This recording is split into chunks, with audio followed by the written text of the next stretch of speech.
মিথ্যাবাদীরা অভিশপ্ত, যারা মিথ্যুক, যারা মিথ্যাবাদী, যারা কথায় কথায় মিথ্যা বলে, তাদের উপরে আল্লাহ পাক দুনিয়াতে লানত করেছেন, পরকালও তাদের উপর অভিশাপ রয়েছে।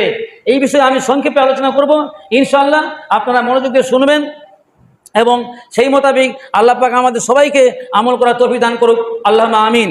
আমাদের যেন সবাইকে আল্লাহ তাআলা সত্যবাদী হিসাবে এবং সত্যবাদীর কাতারে শামিল হওয়ার তৌফিক দান করুক, আল্লাহুম্মা আমিন। আল্লাহ তাআলা বলছেন, ইয়া আইয়ুহাল্লাযীনা আমানু তাকুল্লাহা ওয়া কুলু কাওলান সাদীদা, সূরা আহজাবের ৭০ নম্বর আয়াত।